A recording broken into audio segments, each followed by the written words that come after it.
Muy buenos días a todos. Es un gusto estar aquí con tantos clientes y amigos en este conversatorio, webinar, en el que vamos a hablar sobre las ventajas de ser emisor y los beneficios que trae para las empresas diversificar sus fuentes de fondeo. Para los que no me conocen, yo soy Jean-Pierre Serrani, estoy al frente del equipo de banca de inversión de Bancolombia y hoy nos acompañan dos vicepresidentes financieros de dos de las grandes empresas más representativas en sus sectores en el país. Por un lado nos acompaña Alfredo Fernández de Soto, vicepresidente financiero de Colombina, y Alejandro Correa, vicepresidente financiero de Construcciones El Cóndor. Alejandro, Alfredo, bienvenidos. Buenos días. Muchas gracias por acompañarnos, estar acá con nosotros. Muchas gracias. Bueno, tenemos una hora para hacer una serie de preguntas, pero antes de empezar con el panel, con el objetivo de darle contexto y que nuestros clientes e invitados puedan comprender el alcance del recorrido de ambas compañías en el mercado de capitales, les voy a mostrar una serie de un par de diapositivas con las cifras para que a muy alto nivel comprendamos de nuevo el recorrido que han tenido, y nos sirve de contexto de nuevo para resaltar el propósito de este conversatorio, que es resaltar las ventajas de ser emisor y los beneficios que trae para las empresas diversificar las fuentes de fondeo. Y bueno, después de este panel esperamos en Bancolombia que muchos más de nuestros clientes y nuestros invitados acá se animen a salir al mercado y con nosotros pues encantados de ser sus asesores y acompañarlos en el proceso. Entonces, para empezar, primero, Colombina. Colombina ha tenido 3 emisiones en el mercado de capitales, en el 2007, en el 2009 y recientemente en el 2019. Y en total, al sumar el total como usando las palabras que usamos en la industria, ha levantado 500.000 millones de pesos en estas 3 emisiones, en diferentes emisiones a plazos entre 5, 7 y 10 años. ¿Y qué hemos podido ver en este recorrido? Con respecto a los años anteriores, vemos una mejora significativa en las tasas. Obviamente ha habido unas condiciones macro que han favorecido las emisiones de la compañía, pero también hay un reconocimiento del mercado, además de un nombre como Colombina, pues que prácticamente está en la casa de todos nosotros. Entonces, cuando uno ve que esa diversificación además le ha traído ahorros en costos de financiación y plazo que le permita emprender sus proyectos de crecimiento y ejecutar su estrategia, es pues un hito bastante significativo para la compañía y que va a seguir repitiéndose en el futuro porque se convierten pues en emisores recurrentes como las palabras que usamos nosotros. Y en el caso de Construcciones El Cóndor, hay que resaltar que primero, antes que emisor, hoy vamos a hablar de bonos, pero hay que resaltar que antes que emisor de renta fija, Construcciones El Cóndor fue emisor de acciones, hizo su oferta pública inicial en el 2012, levantando 163.000 millones de pesos y poniendo a flotar el 20% del patrimonio de la compañía. Entonces eso es un hito muy, muy significativo.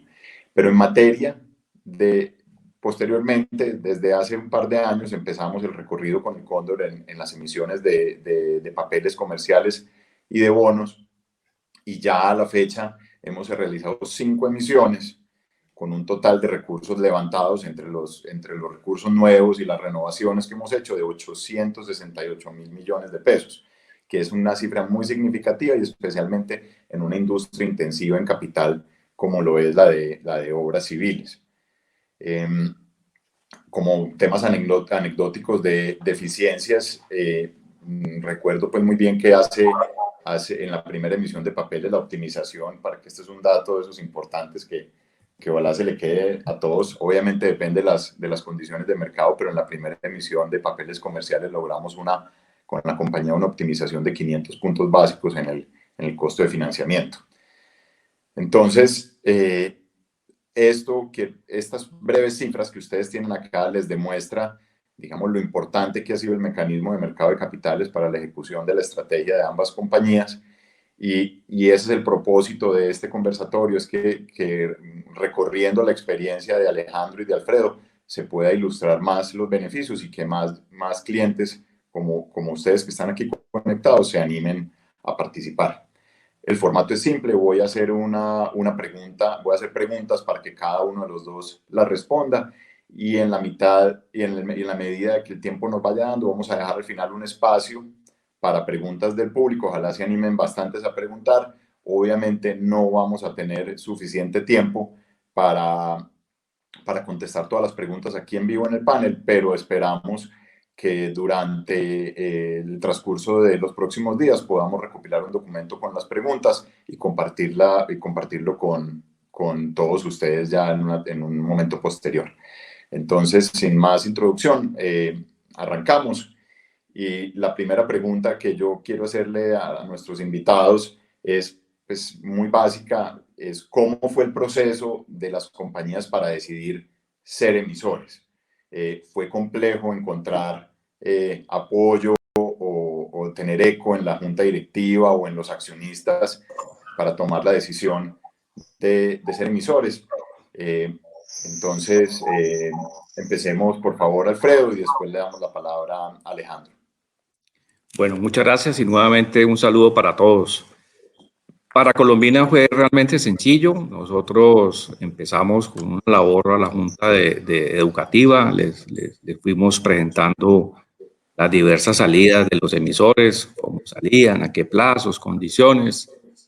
Invitábamos banqueros de inversión y hacían lecturas del mercado, provisionales, tentativas, y le hacíamos ver a la Junta que frente a la banca tradicional nosotros no podíamos llegar a 10 años Buller o a 5 años Buller. La banca nos prestaba 5 años con 2 de gracia, con 1 de gracia, otros bancos sin gracia, y adicionalmente unos costos mejores, más una diversificación porque muchas emisiones se hacen a IPC, inflación, y entonces diversificábamos ese tipo de costos financieros y así fue fácil a convencerlos y hicimos todos los trámites legales con la ayuda de la Banca de Inversión de Bancolombia y llegamos finalmente a la aprobación de la Junta y la Asamblea. Eso fue realmente fácil, fue rápido, Jean-Pierre y todo.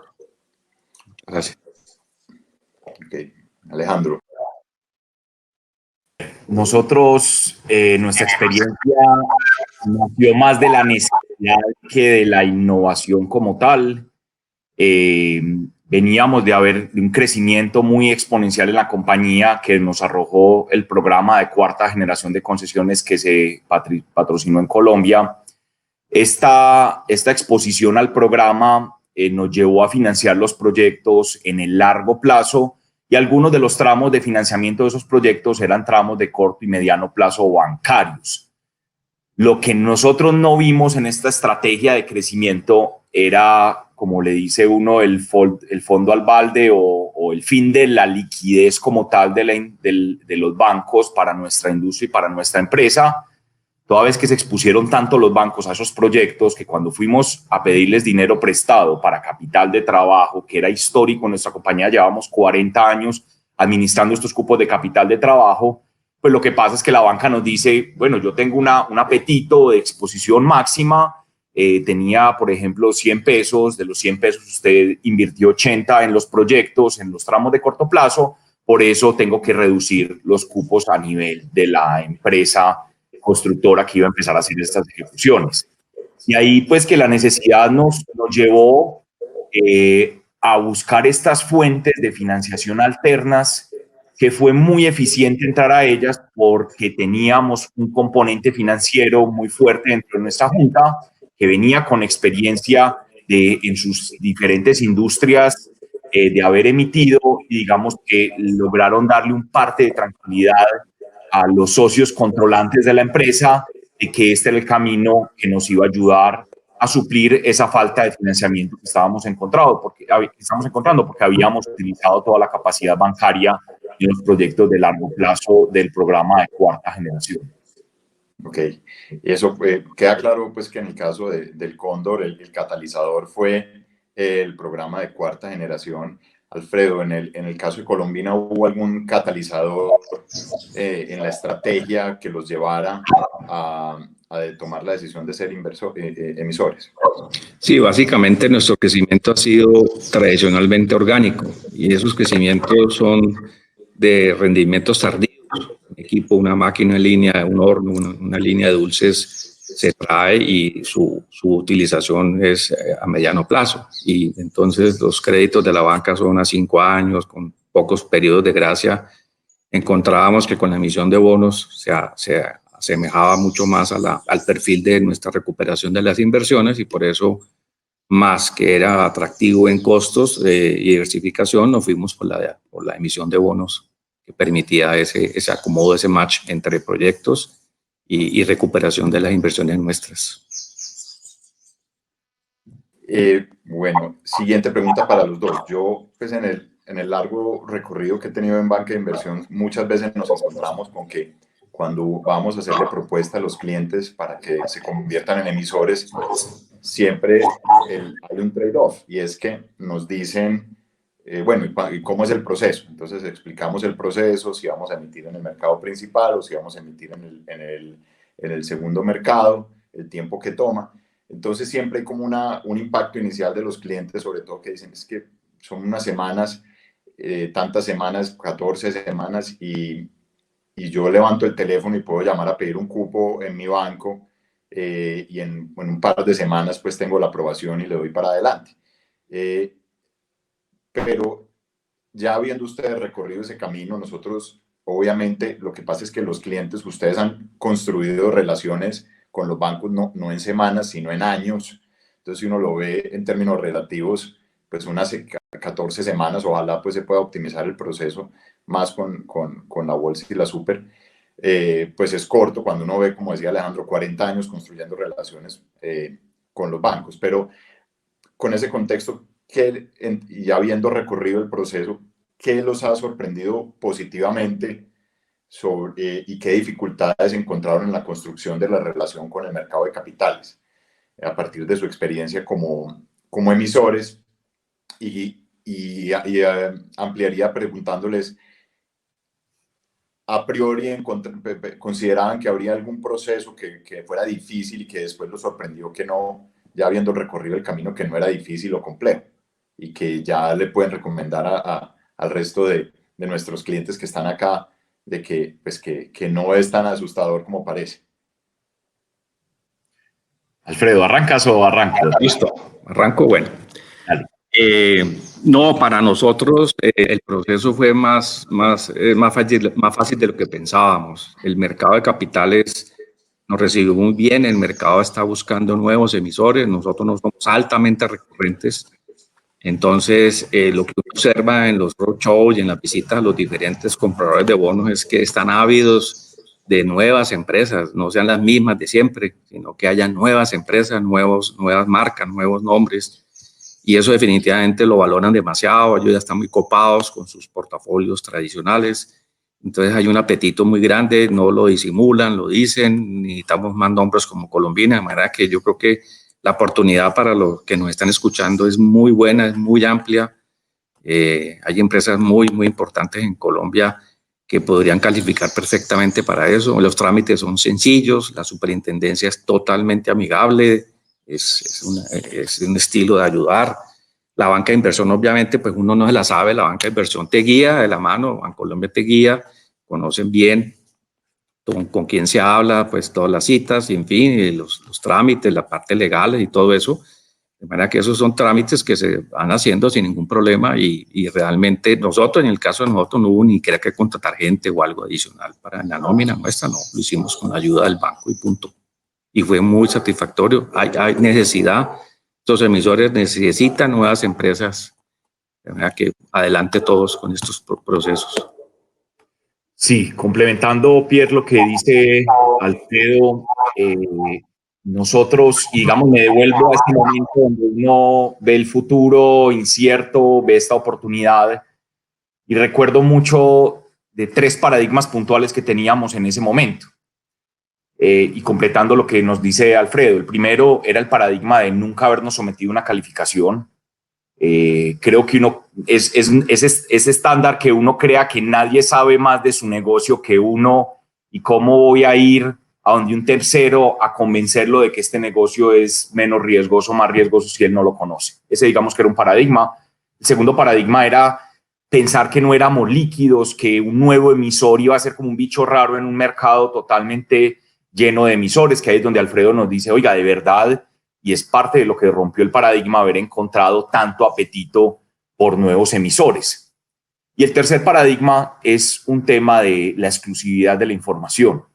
Creo que a todos nos da ansia generar información relevante, contarle a las personas lo que está pasando.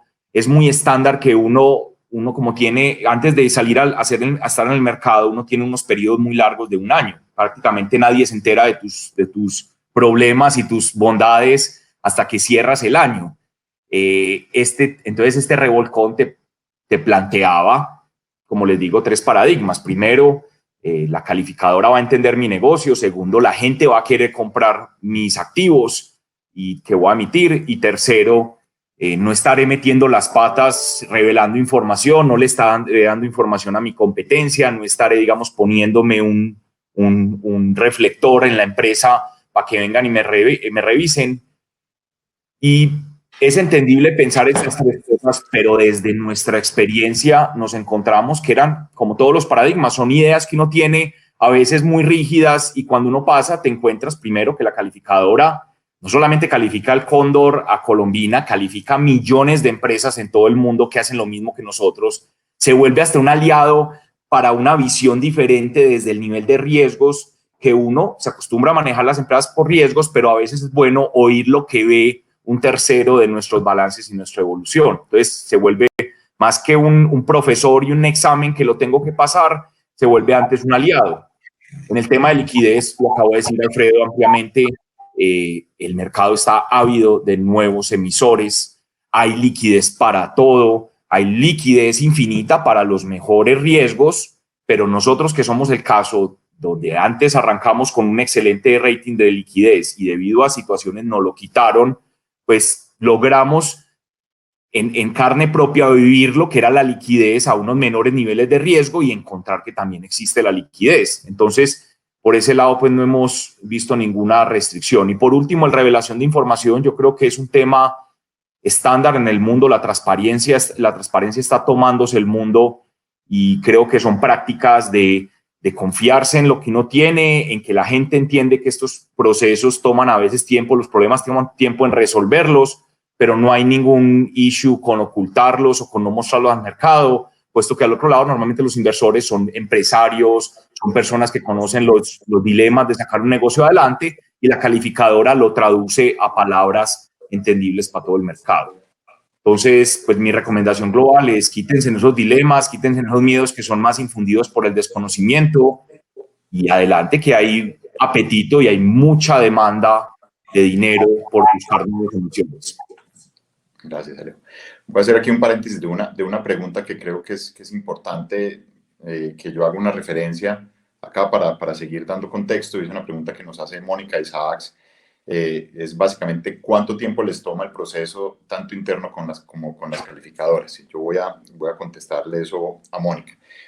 Mónica, un nuevo emisor, nosotros tenemos pues el proceso muy aceitado, y básicamente desde que arrancamos a trabajar hasta que salimos con la emisión, básicamente nos toma 15 semanas.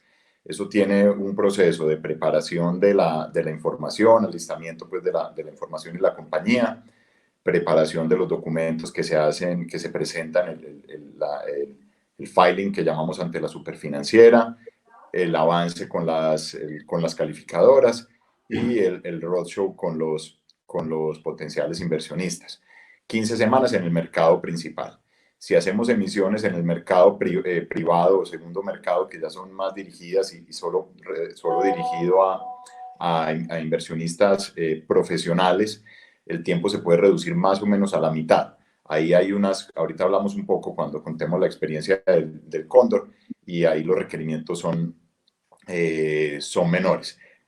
Actualmente la Superintendencia Financiera y la URF están abriendo conversaciones con con el mercado, con un proyecto de decreto de mercado de capitales, donde se espera que nosotros venimos empujando fuerte para que se optimice el proceso y se pueda reducir el tiempo y sea algo más simple.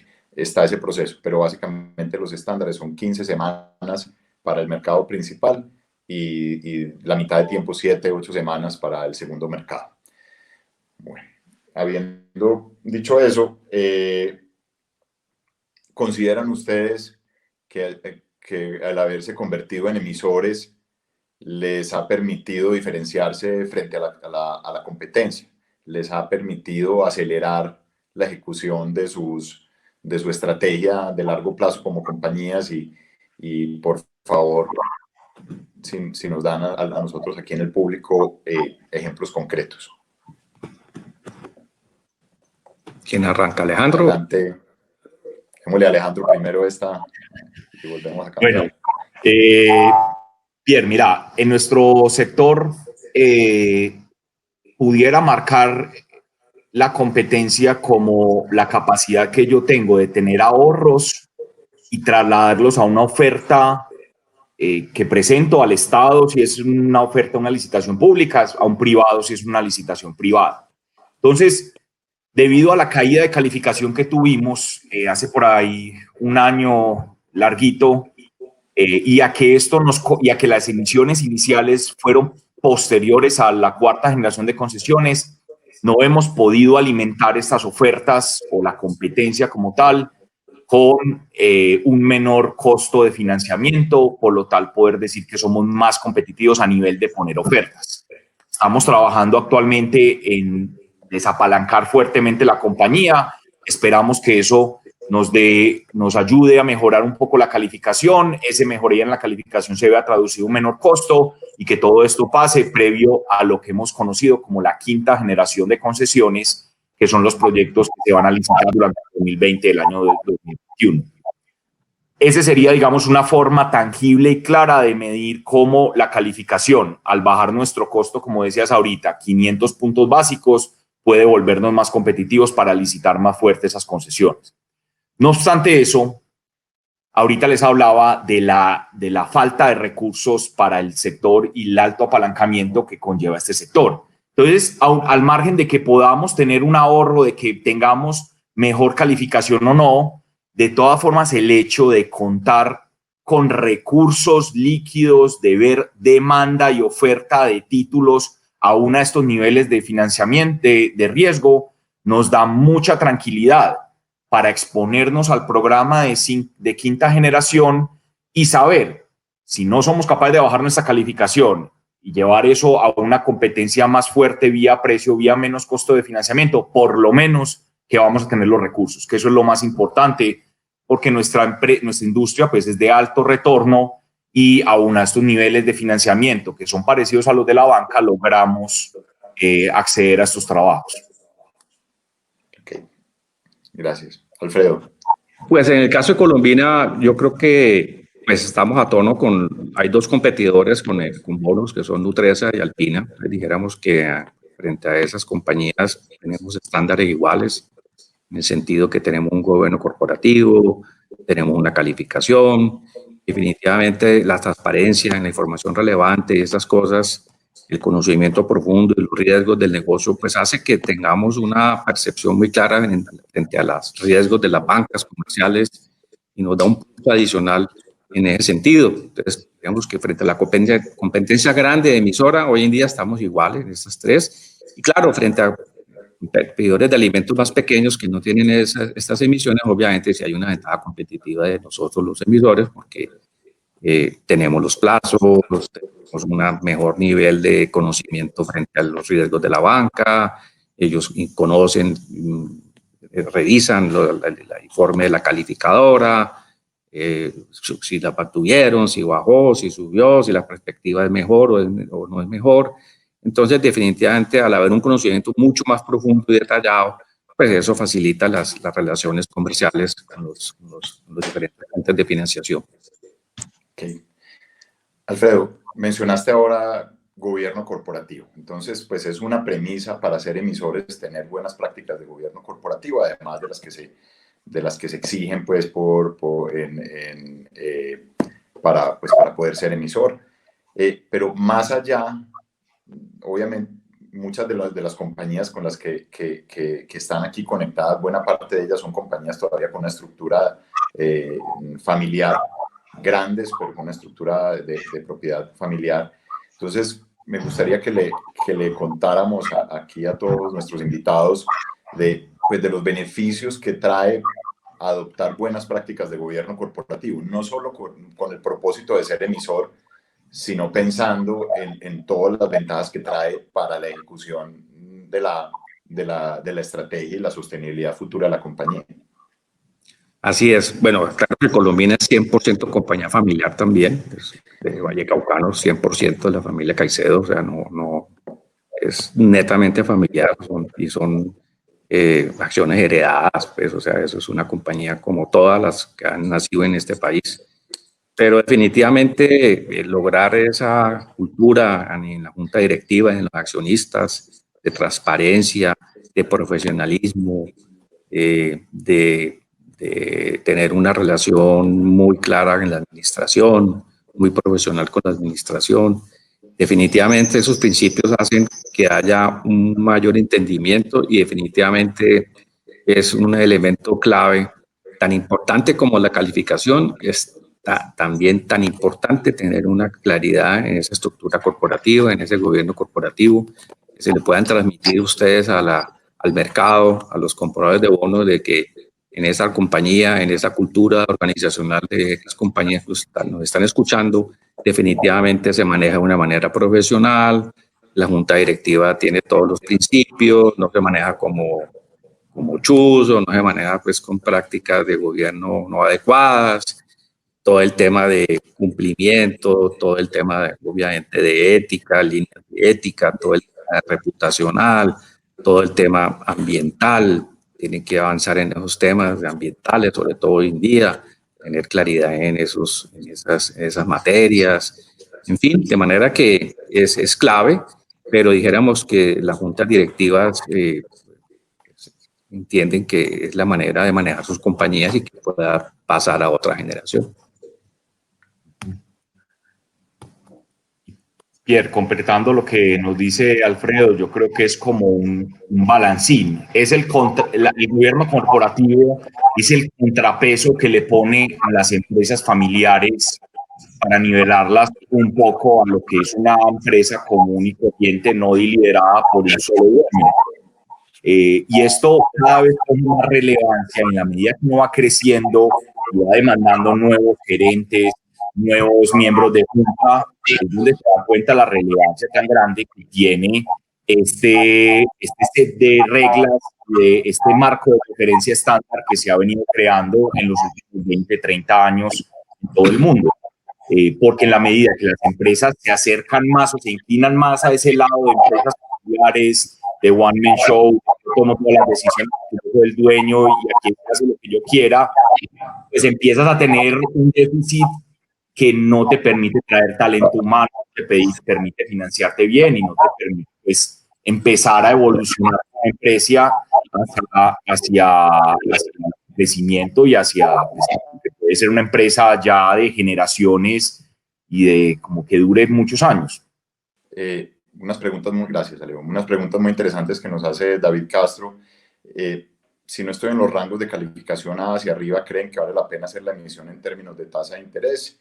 ¿Y cuál es el tamaño mínimo para que una emisión sea exitosa? Yo aquí pues, puedo traer el caso, Alejo, hablemos del caso del Cóndor, que ha sido pues, muy interesante porque sí, podemos atender esas dos preguntas. Lo primero es que pues, el Cóndor, como mencionó Alejo, por características y coyunturas de la industria de construcción y de obras civiles, tuvo una disminución de la calificación que esperamos pues, que sea temporal pues, por una coyuntura puntual.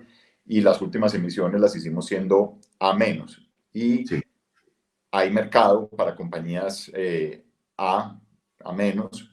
Todavía las calificaciones ya cuando pasamos a B, pues es un segmento inexplorado, pero hay soluciones. Entonces, lo primero para decirle a David y todos es que ese paradigma de que solo AAA podía emitir, eso ya está descartado y cada vez se amplía más y hay mayor apetito por un espectro adicional y de riesgo, si se puede llamar así, y hay cada vez nuevos jugadores que están dispuestos a comprar las emisiones, y el caso del Cóndor es muy buen ejemplo, porque entre los últimos 6 meses hemos hecho emisiones de bonos con el Cóndor con calificación a menos, superiores a 300.000 millones de pesos. Entonces eso es una estadística muy significativa. Y lo otro es que el segundo mercado, en el mercado principal, sí hay que salir al menos con 100.000 para que sea algo pues eficiente, pero en el segundo, en el mercado, el segundo mercado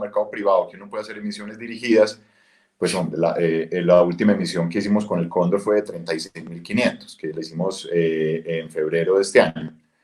Entonces, y puede haber emisiones dirigidas a un comprador, a un par de compradores, donde uno realiza el proceso y les puede vender 20, 30 mil millones fácilmente. Entonces, ese paradigma de que solo es para las grandes corporaciones está pues completamente derribado, afortunadamente. Entonces, Alejo, contemos un poco de esa experiencia en el segundo mercado, que es algo que yo valoro mucho, porque el Cóndor se convirtió pues en pionero. El segundo mercado privado, lleva muchos años existiendo, la mayoría de ellos dormido, y con el Cóndor logramos algo muy interesante, es que convertir en una compañía de sector real que es pionera en emisiones no dirigidas, sino bajo adjudicación, bajo subasta, en el segundo mercado, y con diferentes montos, pequeños incluso, pues para atender esta pregunta. Sí, mira, pues la experiencia en el segundo mercado es un aliciente muy grande después de haber perdido la calificación que uno pudiera llamar de grado de inversión en Colombia, que son todos esos A más para arriba. Haber llegado a una menos nos generó mucha incertidumbre de la posibilidad de tocar el mercado, pero apoyados en lo que decía Alfredo ahora de la demanda por nuevos emisores y apoyados en que teníamos una calificación, que existen unas curvas de retorno y que hay una conversación abierta con este segundo mercado, que es, yo diría, la diferencia entre, digamos, aparte de la diferencia técnica operativa que tiene el segundo y el primer mercado, de unas subastas abiertas, unas subastas más cerradas. La verdad, el segundo mercado te plantea más una conversación uno a uno, donde de pronto hay que dar un poco más de explicaciones cuando yo soy A menos que cuando soy triple A más.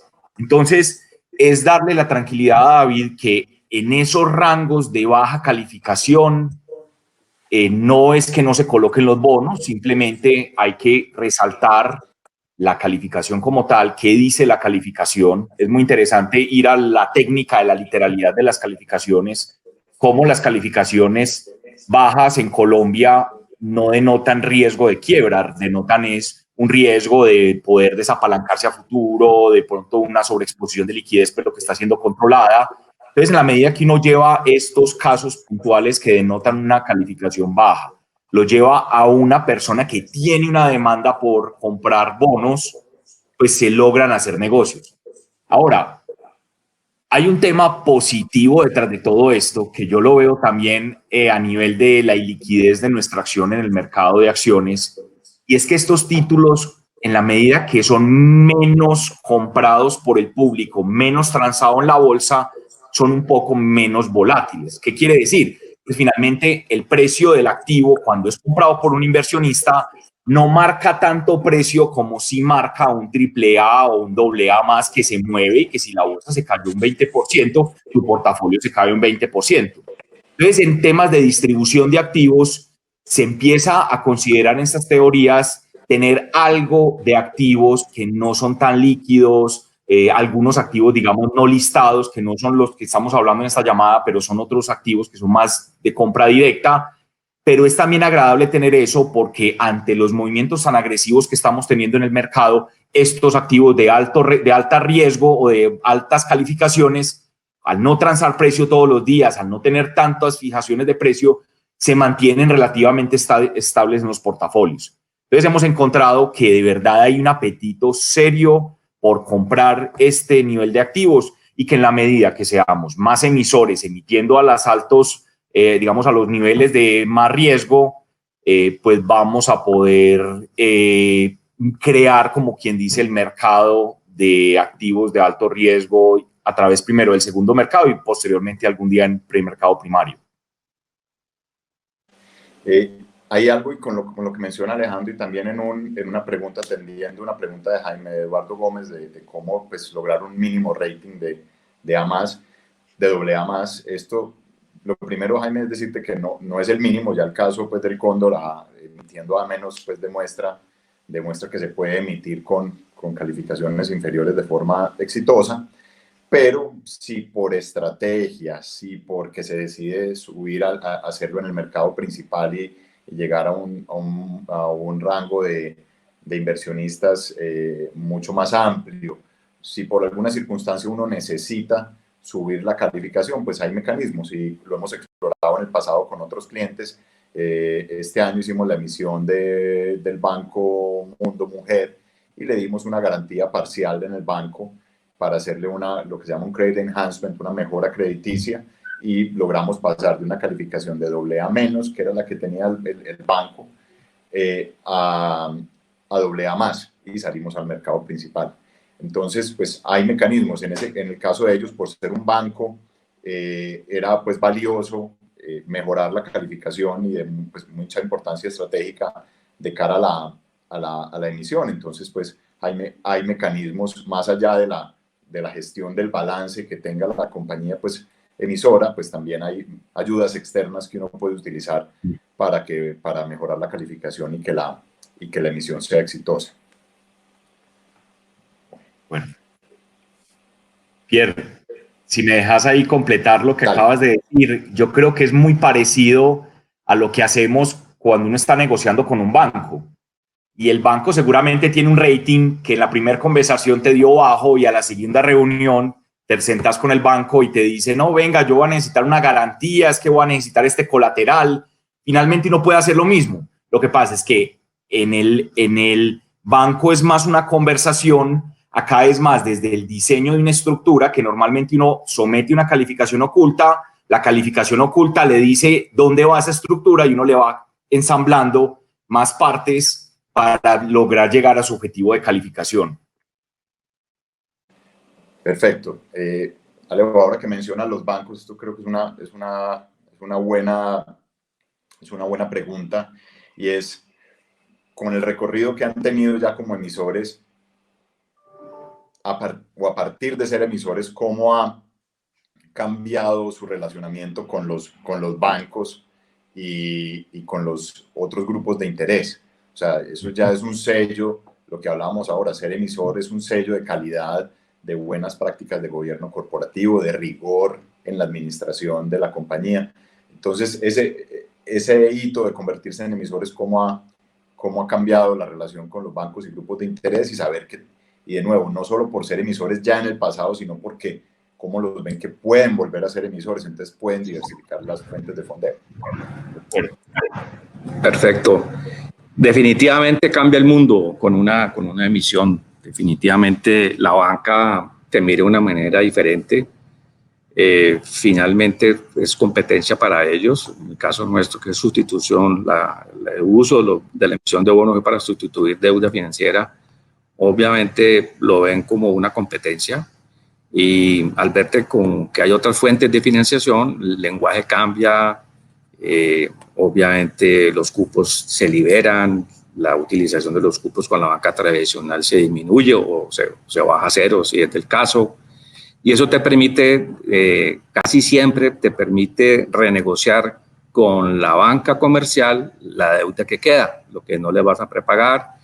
Entonces el efecto es múltiple, no solamente logras una fuente interesante, un plazo interesante, sino que logras con el proceso competitivo, logras con la banca renegociar los términos de los créditos que quedan, de los plazos que quedan, y ahí se vuelven más flexibles en los plazos, ya el lenguaje cambia, el tono de la relación es diferente, de manera que pues esa ventaja es muy buena porque uno realmente no la tiene en cuenta al principio, uno solamente compara la financiación del bono contra la tradicional, pero adicionalmente hay esas circunstancias adicionales que son muy, muy interesantes. Logras que el pasivo que queda lo logras mejorar en muchas cosas, en plazos y en tasas incluso, logras mejorar tasas incluso. De manera que las ventajas son múltiples, o sea, no se ve realmente ninguna desventaja. Tener que dar información relevante cada 3 meses al mercado, la información trimestral, pues todo eso son aspectos de disciplina del negocio, de disciplina del manejo de la información financiera, de transparencia, de que la empresa se maneja bien, de que los resultados se conocen, de que uno se somete al mercado cada 3 meses o cada año. De manera que eso poder decir a la banca, aquí está que vean los informes trimestrales de manera oportuna, eso le da una idea de rigurosidad y de seriedad en el negocio, en el manejo, y eso se ve con creces en los resultados de cupos y de líneas y de tasas. La verdad, no vemos sino ventajas, no nos arrepentimos un segundo de lo que hicimos. Para nosotros no implicó crear un área nueva para manejar la superfinanciera y el gobierno corporativo y que entonces el gerente de bonos y nada de eso, lo manejamos todo el área financiera con la ayuda obviamente de la banca de inversión que nos asesora en todos los trámites. De manera que yo sí les insisto que lo estudien, como dijo Alejandro, esos paradigmas quítenlos de la cabeza, tengan una escucha abierta, escuchen a los banqueros de este tipo de emisiones y verá que las ventajas son muy grandes, no se van a arrepentir. Y hoy en día, claro, con el espejo retrovisor, con la situación de esta pandemia, obviamente, pues no hay sino más que de sobradas razones para justificar estas emisiones. Así es. Completando lo que nos dice Alfredo y concluyendo de una forma como empresarios sabemos que no hay nada mejor que la competencia. Eso es una cosa innata de nuestra cultura y nuestra forma de pensar como humanos. Entonces, definitivamente traer un tercero, yo creo que hasta los mismos bancos les trae algo de tranquilidad de no tener que cargar ellos con el peso de la evolución de una industria. Ahora, completamente de acuerdo con todo lo que dijo Alfredo, un tema que nos ayudó a nosotros mucho, adicional, y fue como algo de rebote, y fue que con las emisiones vino las calificaciones, y las calificaciones son un muy buen marco de referencia para entrar en discusiones con el banco. Entonces, cuando lo llaman a uno del área de crédito y antes le preguntaban a la loca de los proyectos, ahora las llamadas son más enfocadas en venga, abramos la nota, venga, vamos a revisar esto, cuénteme por qué la calificadora le dice esto, y son temas ya muy eficientes. O sea, casi que esta revelación de información sumado a la renovación de las calificaciones son puras herramientas adicionales que le dan a la banca para seguir haciendo su trabajo y para darse la pelea en competencia libre contra las emisiones de los bonos, que claramente es un competidor para la banca, como lo dice Fredo. Bueno, Alejo, una mención muy importante que voy a hacer y muy al lugar con lo que mencionaste, con lo que estoy pues completamente de acuerdo, y es la importancia de la competencia. Y para nosotros en Bancolombia, como grupo, como organización, prima es la sostenibilidad y el futuro de nuestros clientes. Incluso a nivel de banca de inversión, nuestro lema o nuestro propósito es acompañar a nuestros clientes en la ejecución de la estrategia. Y claro, nosotros vemos la emisión de bonos en la organización, vemos la emisión de bonos como una solución para nuestros clientes, no lo vemos como una competencia para el banco porque nos prepagaron con los recursos que levantaron en el mercado. Todo lo contrario. Al final del día vemos que eso permite crecer la torta y es que nuestros clientes tengan acceso a recursos más eficientes, puedan ir migrando, tener una estrategia dinámica de fondeo. Entonces, para nosotros por eso es que esta organización y Banca de Inversión Bancolombia consistentemente todos los años es el líder en estructuración de bonos en el mercado, porque creemos en el valor de la estrategia y en acompañar a nuestros clientes con una visión de largo plazo.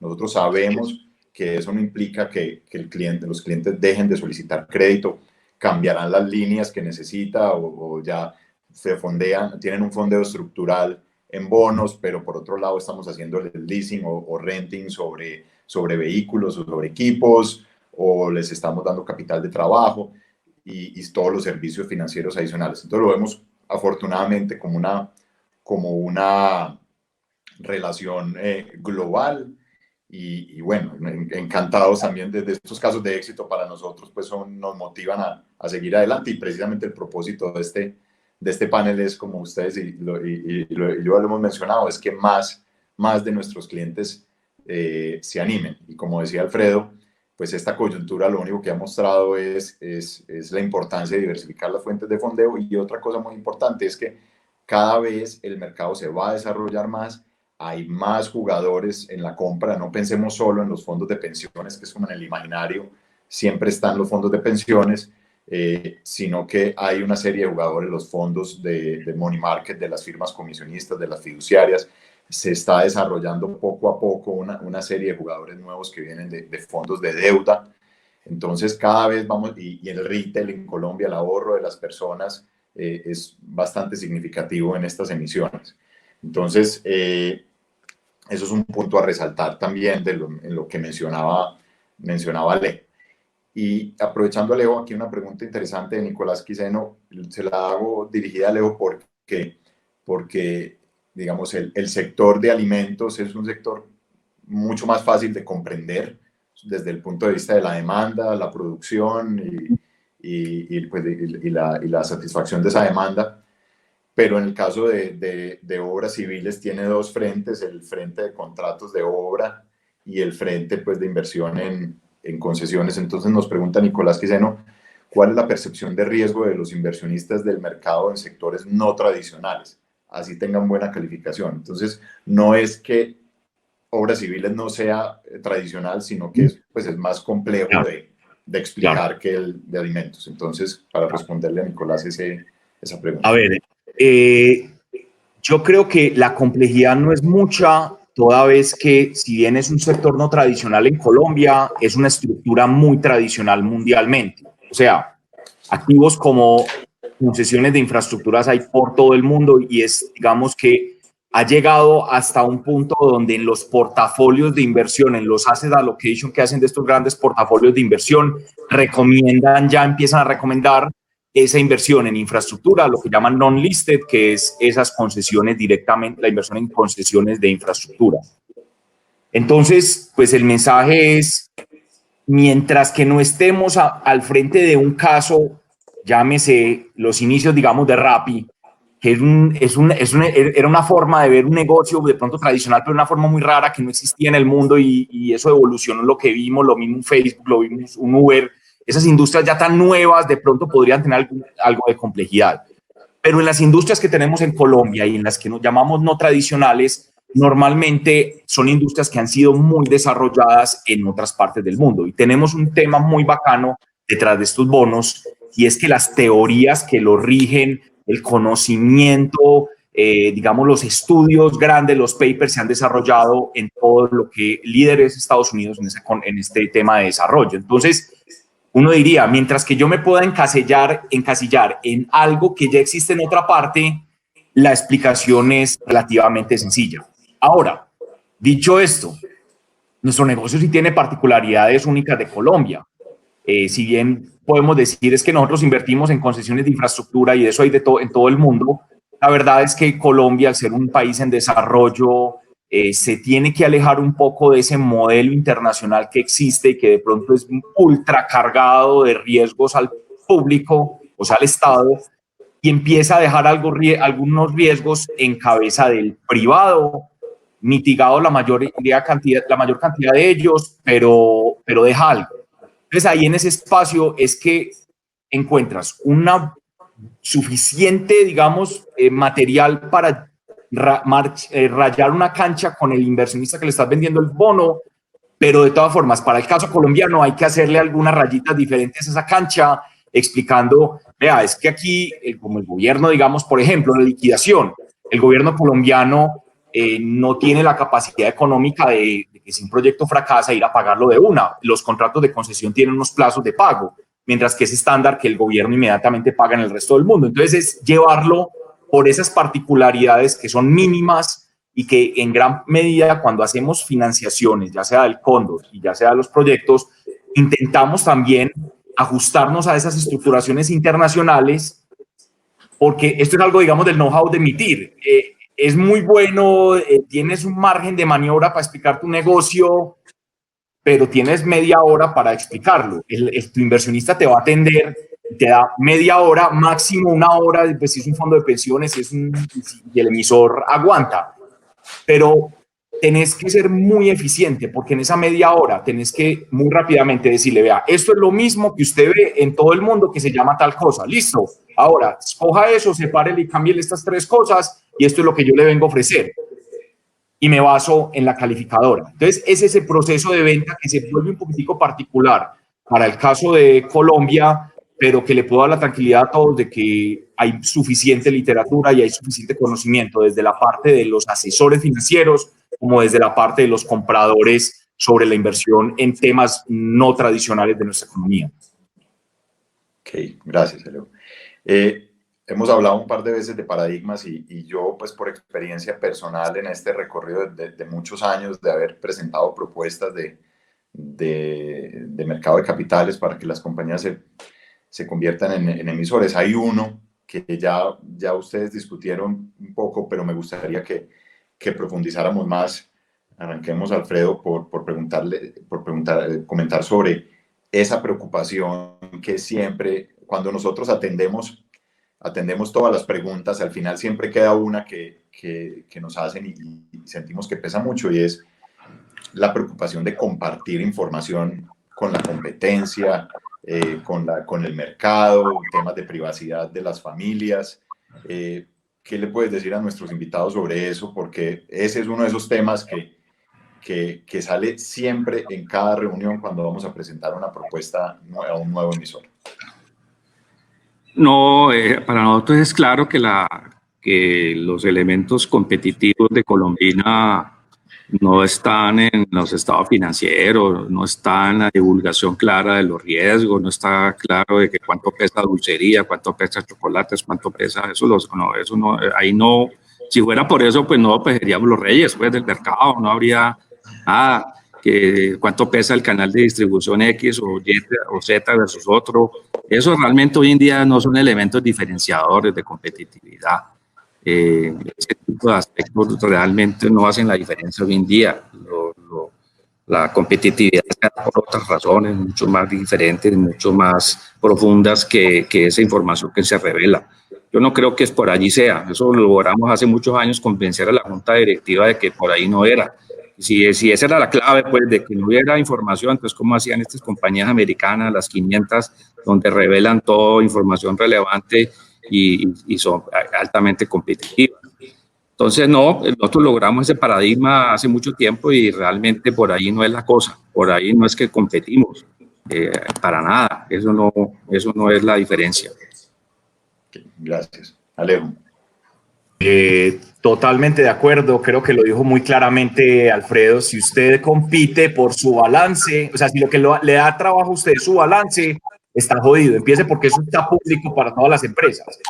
Ahora, totalmente de acuerdo. La información es estándar, es básica, es una información que cualquier hombre de negocios necesita para saber que el negocio va bien, que las expectativas de pago y de evolución financiera son las correctas. Entonces, yo creo que por ahí no es el tema del paradigma y del miedo, y es que voy a perder competencia o a perder participación de mercado. Ahora, dicho esto, tenemos digamos que en nuestra cultura hay una herencia un poco compleja, que de pronto las grandes empresas ya evolucionan y se salen de eso, pero que cuando uno es una empresa más familiar, más pequeña, viene de culturas de que es que hay que ser óptimos en impuestos, es que hay que tener los costos y hay que administrar eso. Claramente eso no comulga con un mercado de capitales,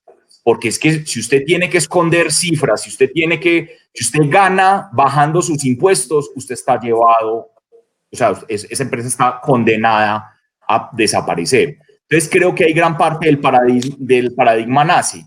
Muchas personas a veces le preguntan a uno, bueno, pero es que yo hago estas cositas, yo manejo esto así, y aquí tengo la empleada de mi casa, y aquí le pago a mis hijos por la nómina.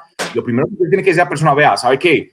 Esto es un negocio, más que hacerlo por la revelación y porque lo van a coger y porque usted está haciendo algo que no debe hacer, piénselo, porque es que es la evolución misma de un negocio la que no puede basarse en raíces de manejos tributarios. Eso no está bien. Esa empresa no está llamada a permanecer en el tiempo. Entonces, si usted hace las cosas bien, si usted no tiene nada que ocultar, tranquilo, revele la información, que ahí no está dando nada, ni se está exponiendo con nada que le vaya a quitar el mercado. Ok. Bueno, se nos acabó el tiempo, como en esta nueva era pues de trabajo a distancia, pues todo el mundo es muy juicioso, empezando la próxima reunión a las 9. Llega pues el momento de despedirnos, de darle las gracias a Alfredo, a Alejandro, a todas las 160 personas que se conectaron. Y yo para el cierre quisiera decir algo, y es que ya probamos el sistema de hacer emisiones a distancia. Hace un mes hicimos una emisión de Celsia, completamente conectados todos los actores desde las casas, y la superfinanciera funcionó, la bolsa funcionó, Deceval funcionó. Rompimos también otro paradigma de que teníamos que estar yendo a Bogotá a hacer una cantidad de cosas, ya se puede hacer a distancia. Entonces, nuevamente, para que los que se quieran animar rápidamente, estamos listos para empezar a trabajar aquí en Bancolombia con ustedes. Y de nuevo, pues mil gracias a los invitados y participantes, y bueno, esperamos tener webinars próximamente de su mayor interés. Muchas gracias por la invitación. Gracias. Estén muy bien. Chao. Que necesiten de Colombina a alguien en particular, estamos abiertos en el banco les da el contacto, y lo que necesiten, algo más profundo de bonos o lo que sea, estamos abiertos a. Gracias. Muchas gracias a todos. Estén bien, hasta luego. Chao, Alejandro. Chao. Chao. Adiós.